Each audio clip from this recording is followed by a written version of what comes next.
ಭಿಕ್ಷುಕಿ ಮನೆಯಲ್ಲಿ 8 ಲಕ್ಷ ರೂಪಾಯಿ ಹಣ ಪತ್ತೆಯಾಗಿದೆ. ಭಿಕ್ಷುಕಿ ಮೃತಪಟ್ಟ ನಂತರ ಮನೆಯಲ್ಲಿ ನೋಡಿದ್ರೆ 8 ಲಕ್ಷ ಕ್ಯಾಶ್ ಇತ್ತು. ಏನ್ ಕೆಲಸ ಮಾಡ್ತಾ ಇದ್ರಿ? ಇಲ್ಲ, ಭಿಕ್ಷೆ ಎತ್ತುಕೊಂಡೆ 8 ಲಕ್ಷ ಮನೆಯಲ್ಲಿ ಇಟ್ಟಿದ್ರು. ಬಡಾವಣೆಯ ವೃದ್ಧೆ ನೂರ್ ಮನೆಯವರು ಯಾರು ನೋಡ್ಕೊಳ್ತಾ ಇರಲಿಲ್ಲ, ಹಾಗಾಗಿ ಅವರು ಭಿಕ್ಷಾಟನೆ ಮಾಡ್ತಾ ಇದ್ರು. ಈಗ ವಯೋಸಹಜ ಕಾಯಿಲೆಯಿಂದ ಸಾವನ್ನಪ್ಪಿದ್ದಾರೆ. ನಿನ್ನೆ ಇವರ ಅಂತ್ಯಕ್ರಿಯೆ ಮಾಡೋದಕ್ಕೆ ಸಂಬಂಧಿಕರು ಬಂದಿರ್ತಾರೆ. ಅಂತ್ಯಕ್ರಿಯೆ ಎಲ್ಲ ಮುಗಿಸ್ಕೊಂಡು ಮನೆಗೆ ಹೋಗಿ ನೋಡಿದ್ರೆ ಲಕ್ಷ ಲಕ್ಷ ಹಣ ಇದೆ. ಮೂಟೆಗಟ್ಟಲೆ ನೋಟು ಮತ್ತೆ ನಾಣ್ಯ ಪತ್ತೆಯಾಗಿದೆ. ಅದನ್ನೆಲ್ಲ ಎಣಿಸಿ ನೋಡ್ಬೇಕಾದ್ರೆ 8 ಲಕ್ಷ ರೂಪಾಯಿಗೂ ಹೆಚ್ಚು ಹಣ ಇತ್ತು. ಸ್ಥಳೀಯರೆಲ್ಲ ಮಾತುಕತೆ ನಡೆಸಿ ಸಂಬಂಧಿಕರಿಗೆ ಹಣವನ್ನ ಹಸ್ತಾಂತರ ಮಾಡಿದ್ದಾರೆ. ಇದ್ದಾಗ ಯಾರು ನೋಡ್ಲಿಲ್ಲ. ಈಗ ಭಿಕ್ಷಾಟನೆಯ ಹಣ ಹಂಚಿಕೊಳ್ಳಲಾಗಿದೆ ಅನ್ನೋ ಆರೋಪ ಕೇಳಿ ಬರ್ತಾ ಇದೆ.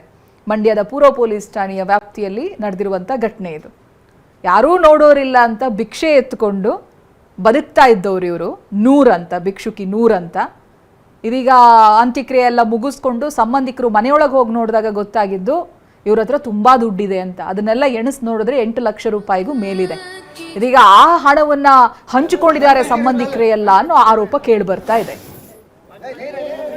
ನೋಡ್ಬೋದಾ ಚಿಲ್ಲರೆ ದುಡ್ಡು ಎಲ್ಲರ ಹತ್ರ ಕೇಳಿರೋದು 10 ರೂಪಾಯಿ, 5 ರೂಪಾಯಿ, 2 ರೂಪಾಯಿ, 1 ರೂಪಾಯಿ ಕಾಯಿನ್ಗಳೆಲ್ಲ ಇದೆ. ಅದನ್ನೆಲ್ಲ ಕೂಡಿಟ್ಟಿದ್ದಾರೆ ಒಂದ್ ಕಡೆ. ಈ ವಯಸ್ಸಿಗೆ ಬೇಕಾಗುತ್ತೆ ಅನ್ನೋ ಯೋಚನೆಯಲ್ಲಿ ಈಗ ಮಾಡಿರ್ತಾರೆ. ಬಟ್ ವಯೋಸಹಜವಾಗಿ ಸಾವನ್ನಪ್ಪಿದ್ದಾರೆ. ಸಂಬಂಧಿಕರು ಇದನ್ನ ನೋಡಿನೇ ಶಾಕ್ ಆಗಿದ್ದಾರೆ. ಇಷ್ಟೆಲ್ಲ ದುಡ್ಡಿತ್ತು ಅಂತ ಗೊತ್ತಿದ್ರೆ ಬರ್ತಾ ಇದ್ರು ಅನ್ಸುತ್ತೆ, ನೋಡ್ಕೊಳ್ಳೋರು ಯಾರಾದ್ರೂ ಇರ್ತಾ ಇದ್ರು ಅನ್ಸುತ್ತೆ. ಭಿಕ್ಷುಕಿ ಅನ್ನೋ ಕಾರಣಕ್ಕೆ ಸಂಬಂಧಿಕರು ನೋಡ್ಕೊಂಡಿಲ್ಲ. ಸತ್ತ ಮೇಲೆ ಬಂದು ನೋಡಿದ್ರೆ ಲಕ್ಷಾಂತರ ರೂಪಾಯಿ ದುಡ್ಡಿದೆ ಇವ್ರ ಹತ್ರ. ನೋಡಿ, ಬದುಕಿದ್ದಾಗ ಯಾರಂದ್ರೆ ಯಾರೂ ಬರ್ತಿರ್ಲಿಲ್ಲ. ಸಂಬಂಧಿಕರು ನೋಡ್ಕೊಂಡಿಲ್ಲ. ಯಾರ್ಯಾರು ಇಲ್ದೇನೆ ಬೀದಿಗಿಳಿದು ಭಿಕ್ಷಾಟನೆ ಮಾಡಿ ಬದುಕ್ತಾ ಇದ್ರು. ಸಾಯ್ತಿದ್ದಾಗೆ ಅಂತ್ಯಕ್ರಿಯೆ ಮಾಡೋಣ ಅಂತ ಬಂದಿರ್ಬೇಕು. ಬಟ್ ಯಾರಿಗೂ ಈ ಐಡಿಯಾ ಇಲ್ಲ ಸಂಬಂಧಿಕರಿಗೆ ಇವ್ರ ಹತ್ರ ಲಕ್ಷ ಲಕ್ಷ ಹಣ ಇದೆ ಅಂತ. ಹೇಗ್ ಲೆಕ್ಕ ಹಾಕ್ತಿದ್ದಾರೆ ನೋಡಿ. ಮತ್ತೆ ಇದನ್ನ ಹಂಚ್ಕೊಳ್ಳೋದಕ್ಕೂ ಒಂದು ಹಂತದಲ್ಲಿ ಪ್ರಯತ್ನಗಳಾಗಿದೆ, ಹಂಚ್ಕೊಂಡಿದ್ದಾರೆ ಅನ್ನೋ ಆರೋಪನೂ ಇದೆ. ಭಿಕ್ಷುಕಿ ಕೂಡಿಟ್ಟ ಹಣನ ಸಂಬಂಧಿಕರು ಹಂಚ್ಕೊಂಡಿದ್ದಾರೆ ಅಂತ. ಹಣಕ್ಕೆಷ್ಟು ಬೆಲೆ ಇದೆ ನೋಡಿ. ಕಂತೆ ನೋಟುಗಳಿದೆ ಮನೆಯಲ್ಲಿ.